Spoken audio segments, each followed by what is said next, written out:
So these two were running. Now, there was one who was running away, and there was one who was chasing. And the one who was running away was awesome, but the one who was chasing, he was so much better. And now they were not running. They were not running for some sacrificial animal. They were not running for some cowhide shield. Now they were running for the life of horse-breaking Hector. 3 times now around the city, they were running. And the gods were watching. And it was Zeus, the father of all men and gods. He was the first to speak. Oh, Popoi. Now this man is running away. This man who I love, Hector. Hector, who always sacrificed all of the cow legs to me, whether he was up on Mount Ida or whether he was in the city. But now fast-footed Achilles is chasing him around the city. So come, all you gods, think about this and decide. Should we save Hector from death, or should we beat him down at the hands of Peleus' son, Achilles? And it was the bright-eyed goddess Athena that was the first to answer. And she said, Father, savage lightning, dark cloud, what kind of thing did you just say? So there is a man who is fated to die, and you want to take him out and save him from that death? Well, go ahead. But not all of the other gods will approve. And then cloud-gathering Zeus answered and said, Oh, my dear child, Tritigenia, you know, I wasn't saying this to provoke you. I want to be gentle with you, so go do whatever you want. Don't hold back. That's what Zeus said, and now he stirred up Athena, who was already so eager, and she ran down so quickly now from the peaks of Mount Olympus.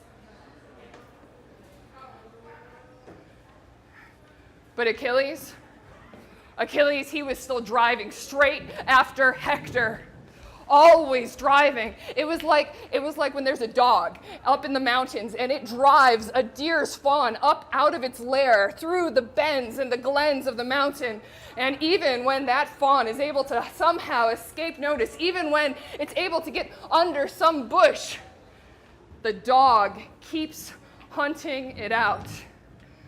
Now, every time that Hector was trying to get back towards the Dardanian gates, trying to go along the wall, hoping that some men from above could defend him with their spears, with their arrows. Every time, then it was Achilles who would drive him back out towards the plain, back away from the city. Now, it was like in a dream. You know those dreams you have when you're running after somebody and you can never catch them? And in the dream, either you're running away and you can't get away, or you're running after the guy and you can't get them. That's how it was now. Achilles, as fast as he was, he couldn't catch Hector, and Hector couldn't escape. And how could Hector have even escaped death this time, for this long, except for the last time, for this final time? Now Phoebus Apollo came and stood beside him, and he made his knees fast, and he gave him great battle fury. Now, for the 4th time, they ran around the city and around the springs. And that was when Zeus picked up his golden scales. And he put 2 death spirits on the scales. On one side, horse-breaking Hector's. On the other side, brilliant Achilles. And then he held out the golden scales in the middle, stretching them out. And it was Hector's death day that sank down to the ground, and it was his soul now that was called to Hades. And so Phoebus Apollo left him. And Pallas Athena now went straight to Achilles. And her words flew to him. Shining Achilles, Zeus loves you. So now there is no way that Hector can escape death. You can have every assurance that you can carry great kudos back to the Achaean ships when you have killed him. Now, not even if Phoebus Apollo throws a tantrum at the feet of Aegis-bearing Zeus, can he survive. So you can just stand here, take a breather. I'm going to go and catch Hector and convince him to fight against you.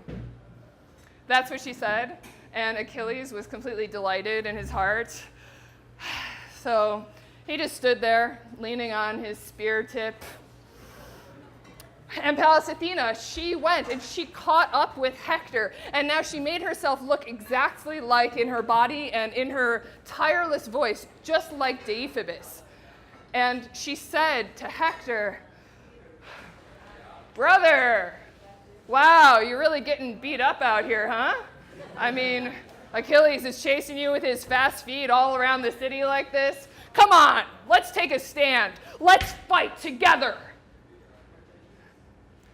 That's what she said. And great Hector, with his shining helmet, answered her and said, "Oh, Deiphobus, man, you know, I always loved you the best. You were always my favorite brother out of all of the kids that Hecabe and Priam had. But now I think I love you even more because you saw me with your own eyes and you dared to come outside the walls to help me even when everyone else stayed inside." And Pallas Athena answered him, "Brother, well, yeah, many times Mom and Dad were just begging me one after another to stay inside, and all of our friends, they were all too scared. But now, I think we need to go raging on to fight. Now, do not leave behind the spears. Now it's time for us to find out if this god like Achilles can kill us and strip our bloody armor, or whether he might go down under your spear." That's what she said, tricking him with her words. And so now Hector and Achilles were running at one another. And the first one to speak was huge Hector with his shining helmet. "Achilles, I'm not going to run away from you anymore. You know, like I was running away from you before, just now when we went 3 times around the city of Priam. Now my heart orders me to stand against you, and I will stand against you, and I will either take you or I will be taken. But come, let the gods be our witnesses. They are the best people to look after agreements and arrangements. Now, if I somehow get the victory, if the god gives it to me to kill you, as awful as you are, I will not mutilate your body, but I will give it back to the Achaeans. You do the same." That's what he said. And Peleus' son Achilles looked at him from underneath his eyebrows and said, "Hector, you asshole. Don't talk to me about agreements, arrangements. Just like lions and men can never have any kind of friendship, just like wolves and sheep will never, ever be friends, but will hate each other forever through and through. That's how there can be no friendship between you and me. There can be no trusted oaths. Now it's time for you to remember every bit of your awesome. Now you need to be the best spear fighter. Now you need to be the bravest warrior, because now there is no escape for you. You will die. Pallas Athena will beat you down with my spear, and you will pay for all the troubles that you have heaped upon my friends when you killed them." That's what he said. And now he balanced his long shadow spear, and he threw it. And Hector, he kept his eyes on it the whole time. And as he was paying attention, he was able to duck down so that he saw the spear go right over his head and fix behind him in the earth. But Pallas Athena just snatched it back out of the earth and gave it back to brilliant Achilles, without Hector, the shepherd of the people, noticing. But now Hector, he said with a great shout, "You missed, Achilles. So I guess you're not so much like the gods that you know my fate. And you're just such a smooth talker. You're a flim-flam man. You're trying to scare me so that I would forget my battle fury and all my courage. But look, you are not going to stab me, hit me in the back while I am running away from you. No. If the gods give it to you to hit me, they are going to hit me while I rush straight at you. I will take it in the chest. So now, come on, it's time for you to try to avoid my bronze spear, but I hope the whole of it sinks into you, because this war would be so much lighter with you dead, you who have been the greatest pain to all the Trojans." That's what he said, and he balanced his long shadow spear, and now he threw, and he did not miss. He hit Achilles, but right in the middle of his huge shield. And the bronze just bounced back.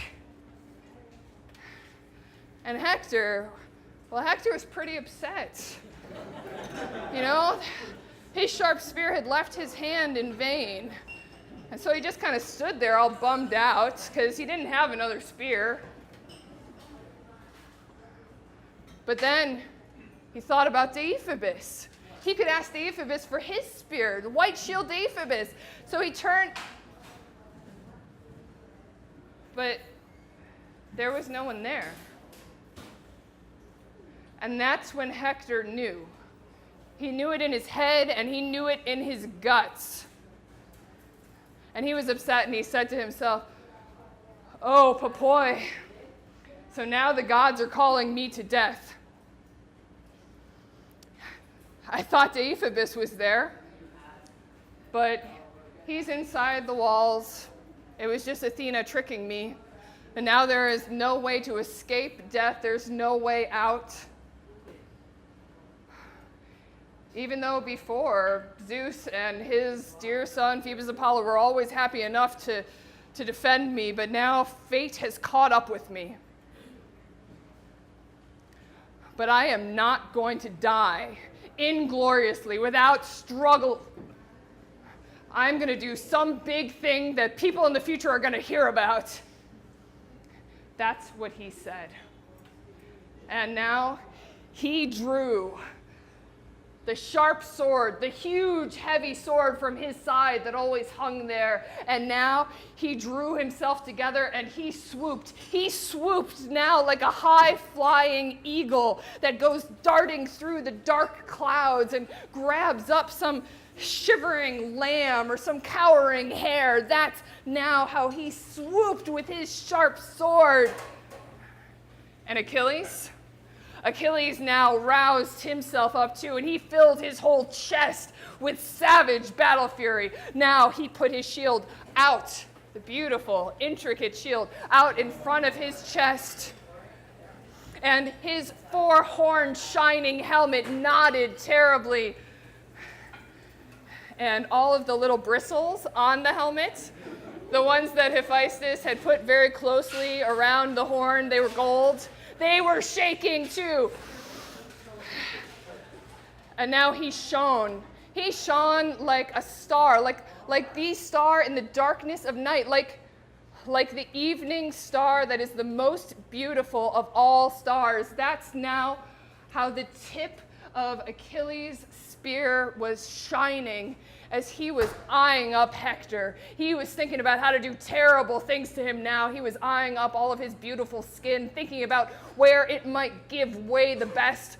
But all of Hector's gorgeous skin, most of it was covered in the beautiful bronze armor that Hector had taken from Patroclus when he stripped him. But there, it was shining. That little part right above the collarbone that separates the shoulder from the neck, that part, the soft throat, that's where death comes quickest. And that's where Achilles now drew his sharp spear point so that it went straight through Hector's soft neck. Now, it didn't completely cut through the neck, so that if Hector was spoken to, he could still answer.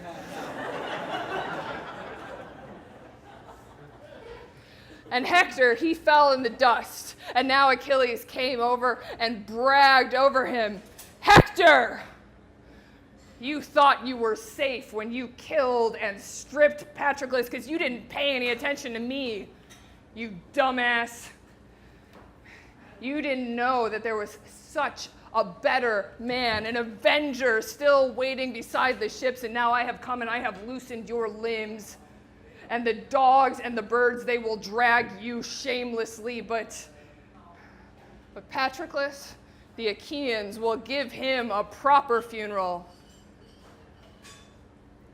That's what he said. And now, even though he was very weak, Hector begged him, Achilles, I beg you, by your life, by your parents, by your knees, don't give me to the dogs to eat.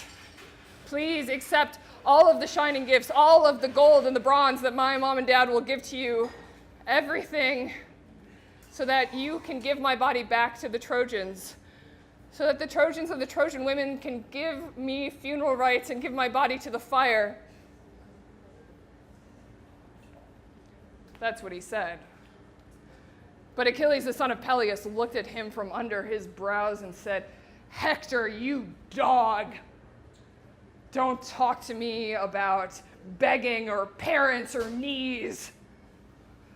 I wish that the heart and the battle fury in me would cause me to hack away your flesh and eat it raw for the kinds of things that you have done to me.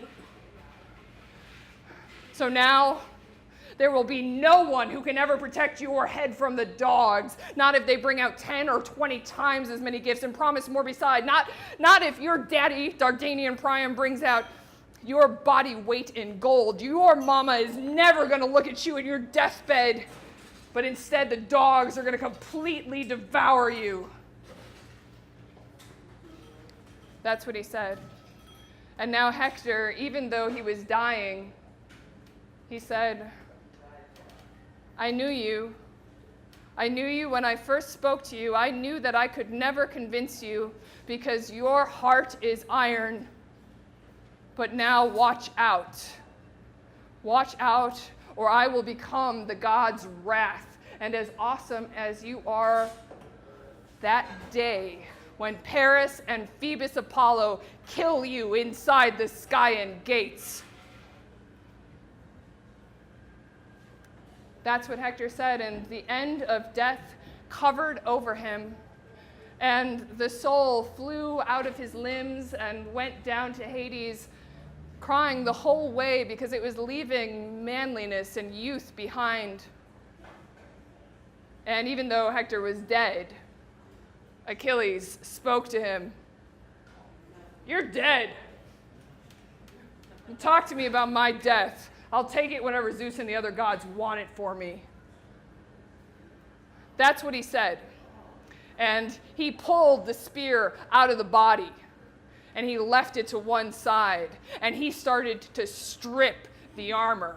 And now all of the Achaeans came. All of the Achaeans came running around Hector. All of them stood beside him, looking at his glorious form, looking at just how beautiful he was, and each one of them stabbed him. So some guy would stand and say to the guy next to him, boy, Hector's a lot softer to the touch now, isn't he, than he was when he was setting our ships on fire with a blaze. That's what he would say. And he would stab the corpse. And then Achilles finished stripping the armor, and now he went among all of the Achaeans. And he called out to him, and his words flew. Friends, you who are the leaders and the counselors of the Argives, now the gods, they have given it to us to kill this man Hector, this man who has done more terrible things to us than all others combined. So come now, in all of our armor, let's go to the city. Let's see what the Trojans have in mind, whether or not they now want to abandon the Acropolis of their city because Hector has fallen, or whether or not they want to stay and fight, even though Hector is no more. But why am I talking about this? There is still a corpse beside our ships who is unwept for, who is unburied. Patroclus. And I have not forgotten him. I will never forget him as long as I am alive, as long as the knees move beneath me. I will not even forget him when I am dead and I am down in Hades with him. So come, now all of you young men of the Achaeans, start up a great hymn, a paean, and we will go back to the ships. The gods have given us great kudos this day. Today we have killed Hector, whom the Trojans worshipped in their city as though he were a god. That's what he said, and now he planned such awful, shameful things for Hector. He took his 2 feet and the tendons behind them, right between the ankles and the heels, and he pierced through them with a piece of cowhide leather. And he took that strap and he tied it to the back of his chariot, and then so that all of Hector was laid out in the dust. And then he got up into his chariot with all of the armor, and he whipped those horses, and the horses flew, so that now all of Hector's head was dragged in the dust. Now all of his dark hair was so dirty, and his face that was so beautiful before was now all dragged in the dust, because Zeus had now given Hector to his enemies to mutilate him in his own country. So Hector's whole head was dragged in the dust.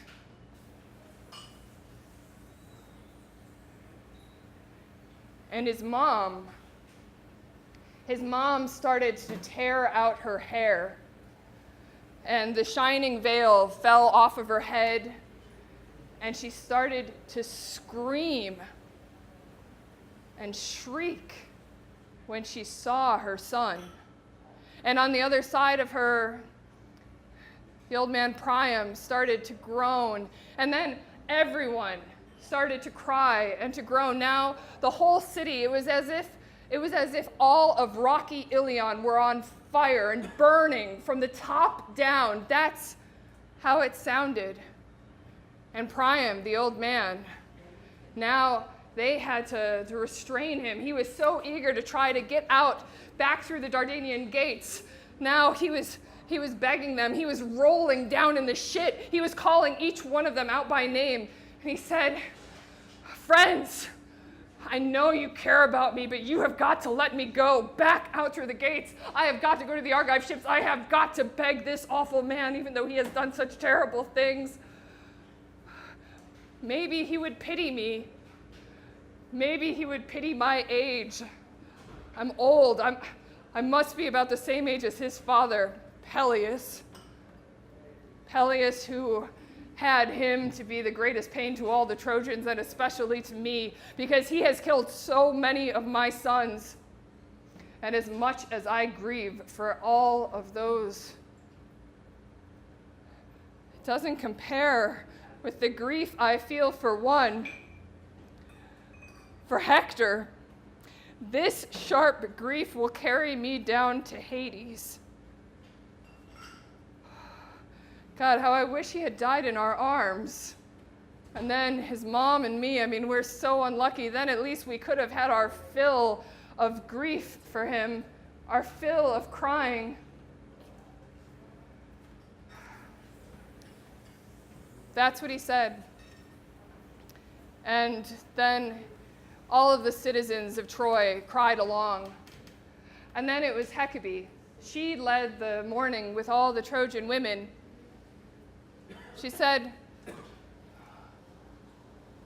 "My child, how am I supposed to live now, having suffered these terrible things with you dead? Night and day in this city, you were always such a thing to brag about. You were such a benefit to all of the Trojans, and they treated you like a god while you were alive. You were their greatest kudos, but now death and fate have caught you." That's what she said. And she cried. But Hector's wife didn't know. Hector's wife, she hadn't heard from some trusty messenger that her husband had stayed outside the gates. Hector's wife, she was up in the bedroom in their high house, sitting at the loom as she was weaving a double-layered purple robe with beautiful flowers on it. And then she called out through the house to her two maidservants to get them to put on a great tripod over the fire to start heating up the water so that Hector could have a hot bath when he came back in from the fighting. The fool.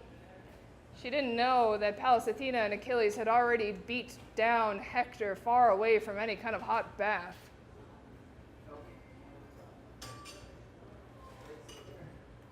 And then she heard the screams and the groans from the ramparts, and her limbs wheeled round, and now her shuttle fell to the ground. And she called out to both of her maidservants and said, "You two, come here. Follow me so that I can see what's happened, because I hear the voice of my modest mother-in-law. Now my heart is up in my throat and my knees are completely frozen, and I think something terrible has come to happen to Priam's children. And I hope, God, let the word never reach my ear, but I am so terribly afraid that now brilliant Achilles has shut off Hector, cut him off away from everyone else on the plain. Hector, that awful manliness of his would have held him there, that manliness that always made him run out far in front of everyone else, that would never let him back off in battle." That's what she said. And now she ran out of her bedroom like a mad woman with her heart pounding, and the two servants followed after her. And she came up to the high ramparts where there was a whole crowd of men there standing, and they were all watching.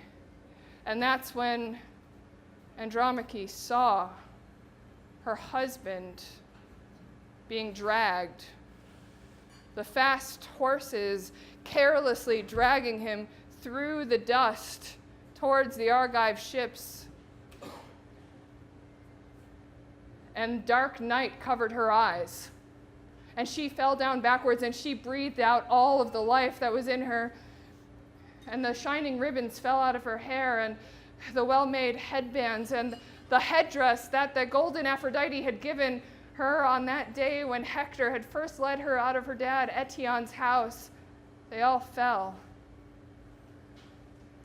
But now her brother-in-law's wives and her husband's sisters, they all held her up. She was so weak from having seen death. And now she gathered herself together and breathed again. And she let out the cry among all of the Trojans, "Hector, You were unlucky, and I was unlucky too. You and me, we had the same fate. You were born here in Priam's house, and I was born in Thebe under wooded Plakos in Etion's house. And Etion, he raised me from the time that I was little, and Etion, he was unlucky, and I was unlucky too. I wish he had never had me. And now you, Hector, you have gone down under the earth into Hades.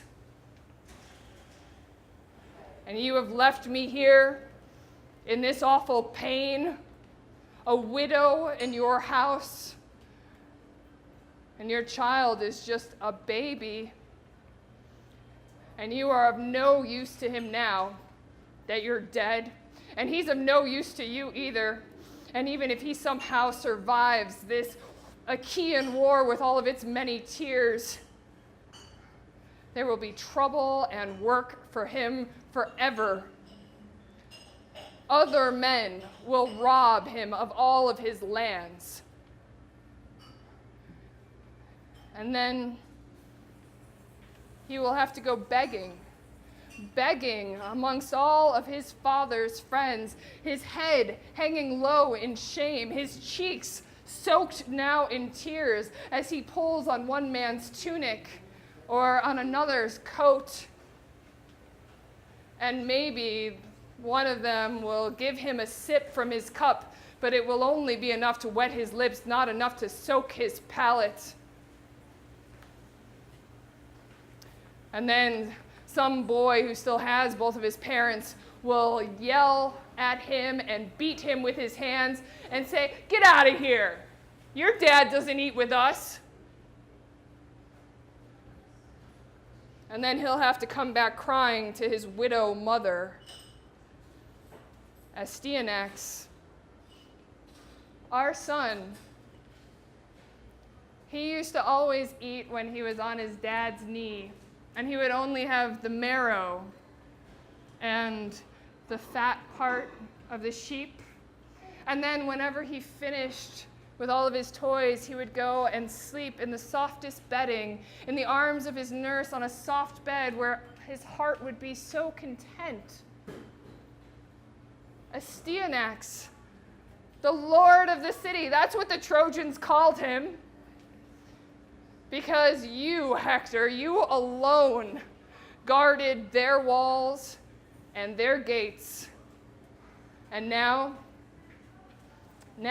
the writhing worms will eat your naked body after the dogs have had their fill. And at home, you've got so many great clothes. Clothes that are beautiful, that were made by women's hands, and now they're no use to you at all. So I'm going to burn them. I'm going to burn all of them. Maybe that will bring some glory to the Trojans and the Trojan women. That's what she said as she cried. And all of the other Trojan women, they cried too. That's how the whole city was crying now.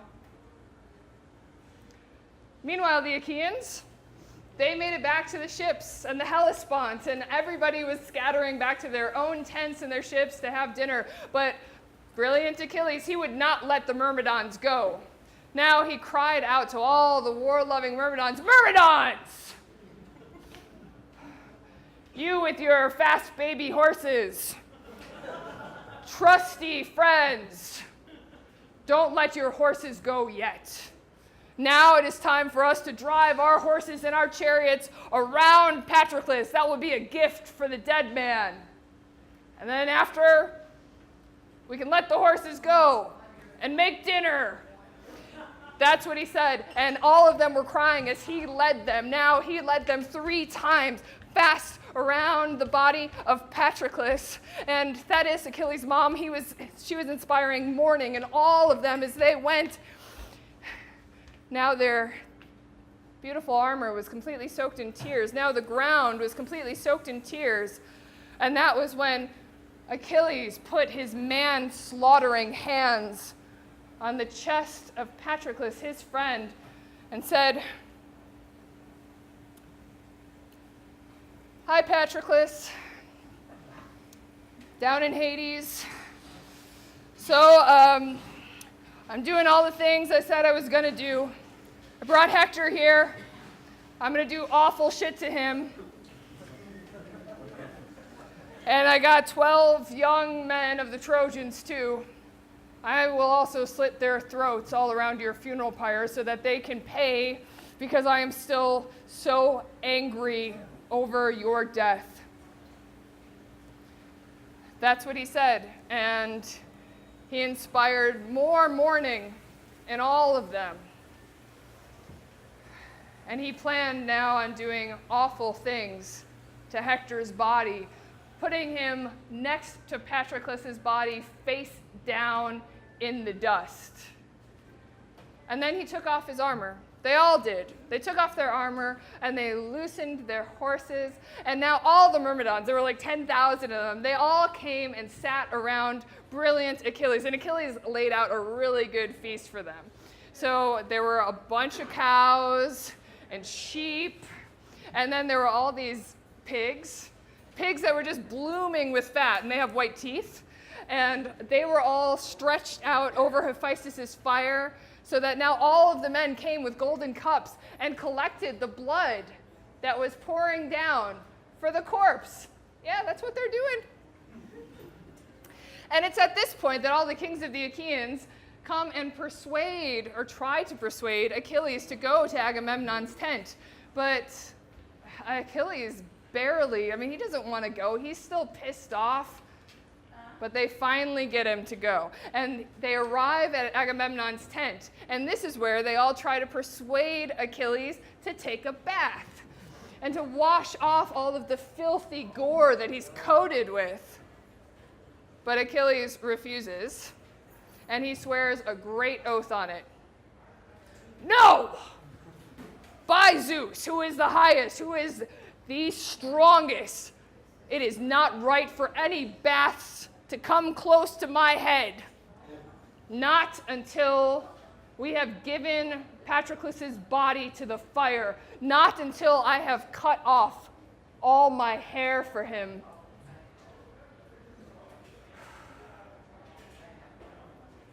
There will never be a second pain like this in my lifetime, this kind of grief. So come on, let's just give in to the hateful dinner. And then when dawn comes, Agamemnon, that's when I need you to order all of the men to go up and collect firewood, enough so that we can send this corpse down into the murky dusk, so that his fire can flame through all night long until it finally burns out in front of the men's eyes, and only then can they turn back to their work. That's what he said. And everybody listened, and they obeyed, and they scattered. Each man went now to his own tent to have dinner, and then they laid down. And Achilles, he went along the shore of the sounding sea among all of the many 10,000 Myrmidons, and he found a little clear spot. It was right where the waves were washing up on the beach. And that's where he laid down. And sweet sleep came over him, sleep that releases us from all of our cares. All of Achilles' shining limbs were so tired because he'd been chasing Hector all around windy Ilion all day. And so he slept. And that's when Patroclus's soul came. Patroclus, it looked just like him. It was the same size as him, had the same eyes, the same voice, the same clothes around his skin. And Patroclus stood over the head of Achilles and said, "Are you sleeping, Achilles? Have you forgotten about me? You were never this careless about me when I was alive. And now that I'm dead, you have to bury me as quick as possible so that I can cross into the gates of Hades. Right now, all of these these images, these souls of those who have died, they're holding me back. They won't let me cross the river so that I just wander like this endlessly outside of Hades' gates. Give me your hand. It makes me so sad to think about the fact that I can never come back from Hades once you've given my body to the fire. No longer can you and I sit apart from the others like when we were alive and make our plans. But now hateful death has swallowed me, that death that was waiting for me since the day I was born. And soon, Achilles, as godlike as you are, your death will catch you too beneath the noble Trojans' walls.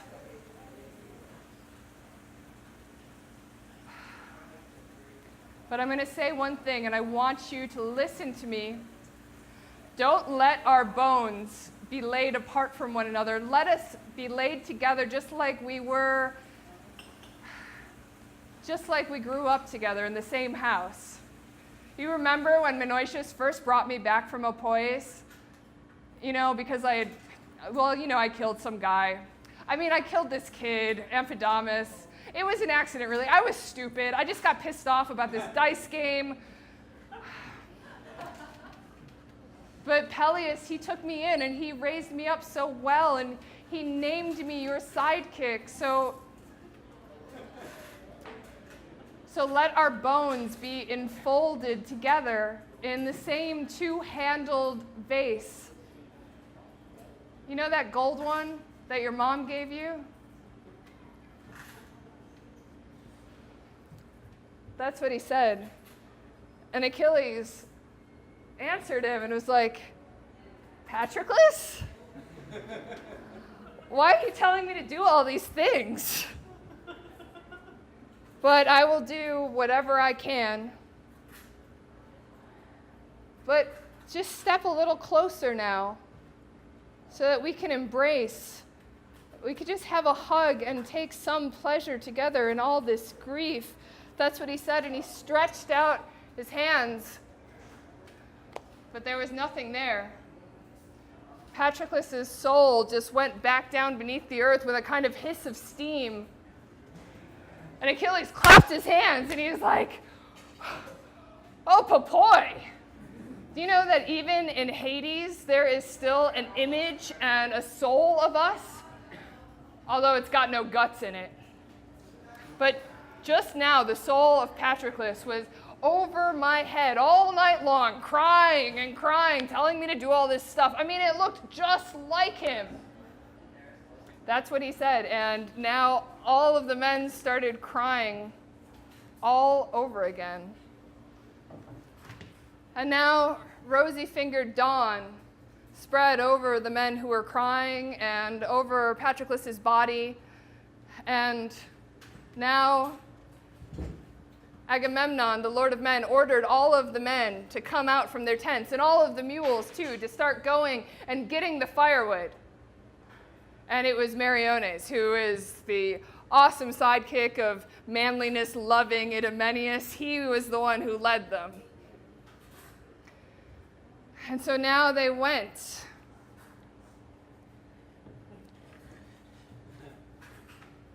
They went, these men, with axes in their hands.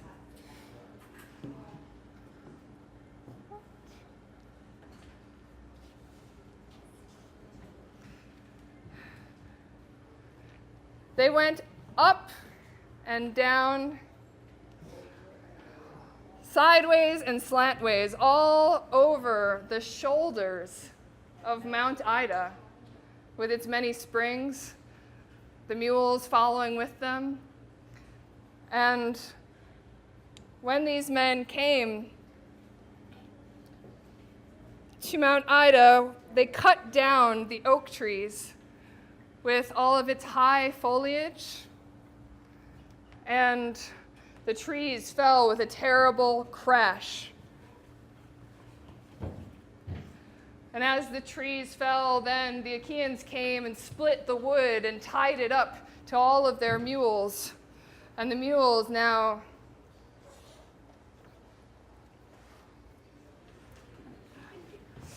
And the mules now dragged the logs across the earth toward the plain, through all of the underbrush.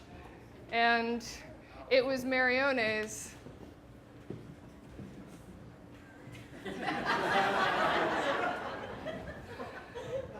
It was Meriones who was the awesome sidekick. Thanks, guys.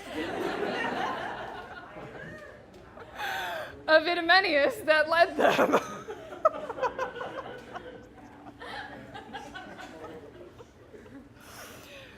Okay. And so they gathered. They gathered all of the wood that they needed. All of the wood they needed at that place where Achilles had said they were going to have the burial mound for Patroclus. Thank you very much. And that was when Achilles, he ordered all of his men now to arm, and they all armed.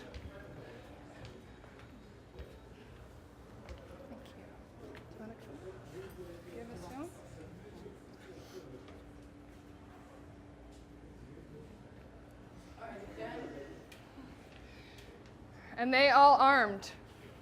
Thank you. And the fast forces went out in front, and now there was a huge cloud that was kicked up behind their feet.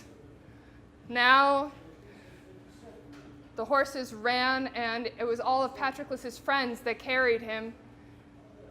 And Achilles held Patroclus' head from behind. Patroclus, whose whole body now was covered with hair, the hair of all of his friends that they had cut. And so that's how Achilles was now sending Patroclus to Hades. And when they arrived, too, at the place where they were going to have the funeral pyre, that's when Achilles remembered one more thing. And so he cut off all of his long blonde hair and stepped away from the funeral pyre. He had been growing his hair long as a dedication to the river Spercheios. And now he looked out over the wine-dark sea, and he was upset, and he said, Spercheios, so my dad, he promised that I would give you my hair whenever I made it back out of battle, and that I would also make a holy hecatomb to you. I would slit 100 cows' throats, and I was actually going to give you 50 uncastrated rams on top of that, on your smoking altar as a sacrifice to your springs. But that's what the old man said, and nothing that he intended is going to happen. I am not going to make it home out of this battle. So now I've cut my hair for my friend Patroclus. That's what he said, and he put the hair in the hands of his friend, and now he inspired more mourning. And he was planning. Oh my God. Thank you, Alex. And now the sun would have set on them crying, except Achilles, he said to the Lord of Men, Agamemnon, Agamemnon, you know, you're the one that the men listen to the most. Now tell them that it's been enough crying. Now tell everyone to go and just get dinner ready. Always dinner. Now, those of us who care the most about Patroclus, we will stay and do this work around the funeral pyre, and let all of the leaders stay as well. That's what he said. And Agamemnon listened, and all the men, they scattered back to their own tents, but the leaders, they stayed. And now they stacked up all of the wood, enough wood, really a satisfying amount of wood. And it was 100 feet wide and 100 feet long, this funeral pyre. And all the way at the very top, that's where they put Patroclus' corpse. And then they brought a bunch of animals. So first it was the fat sheep, and then it was the twisty-footed cows with twisted horns. And they killed all of them.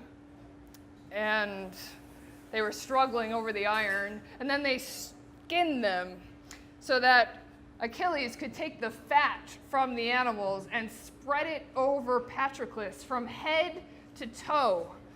And then he put all of the skinned bodies of the animals all around Patroclus's body. Yep. Then he took Then he took 2-handled jars full of oil and honey, and he placed them all leaning against the funeral pyre. Then there were 4 strong-necked horses, and he just threw them on. They were groaning about it. And you know, Patroclus had these 9 dogs that he was always feeding from his table. Well, Achilles picked out 2 of those and slit their throats and threw them on as well. And then the 12 young Trojan men, the shining sons, well, he slit each one of their throats now and threw them on the fire as well.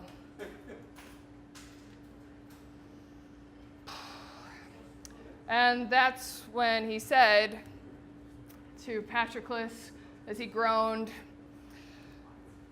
"Hi, Patroclus, even though you're down in Hades. So now I have done everything that I promised. Now I have slit the throats of these 12 young Trojan men to pay for your death. I will feed them to the fire.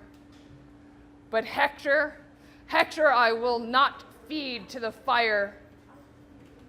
I will feed him to the dogs instead." That's what he said with his threats.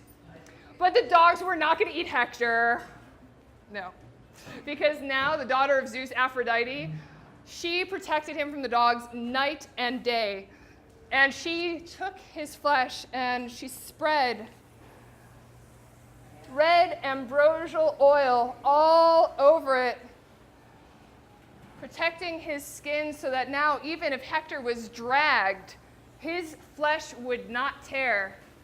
And then Phoebus Apollo came, and he spread a dark cloud from heaven down across the plain, covering that whole place where Hector was lying, so that now Apollo was protecting Hector's body from the battle fury of the sun, so that the sun couldn't dry him out, couldn't desiccate all of the sinews still beneath his skin.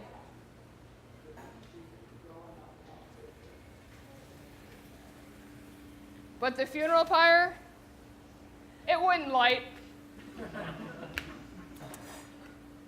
And Achilles, he was like, "Oh, I remember one more thing." And so he starts praying to all the winds, to the west wind and the north wind, to come and light the fire, to make sure that all the wood can burn and the body too. Now he's pouring out cup after cup of wine as he's praying and praying. And that's when fast Iris heard him, and she went among all of the winds. Hi, winds. And they were all having dinner at the west wind's house. That's Zephyr. And they saw her, and they all jumped up, and they were looking at her, and they were trying to get her to sit down, but she wasn't going to sit down. And she just stood in the stone doorway, and she said, "I'm not going to sit down. I'm on my way now along the streams of ocean. I'm going to Ethiopia. You know, they're having a lot of sacrifices there right now to all the gods, and I want my share. But I will tell you that Achilles has been praying to the north wind and the west wind because he wants you to come down and set the whole funeral pyre aflame that Patroclus is lying on, and all of the Achaeans are crying all around." That's what she said. And she left, and now all of the winds, they rose up. they rose with a terrible scream and went out, now blowing hard across the water so that they arrived at the sea. And a big flame came up on the waves of the sea, and then they came to the shores of fertile Troy. And finally they landed on Patroclus's funeral pyre itself. And now with an unholy sound, with a great scream, the fire started. The fire started so that the flames were always throwing themselves one against the other endlessly throughout the whole night as they burned and burned and burned. And Achilles, he was there. He was always pouring out wine, taking his gold cup into the mixing bowl and pouring it all over the wood and over Patroclus. And he was crying. He was lamenting like, as those bones burned, he lamented like a father laments over the burning bones of his son who just died the day after he got married. That kind of grief that a parent has, that's how Achilles now lamented. And then he laid himself down in the dust next to the funeral pyre. And he was crying endlessly.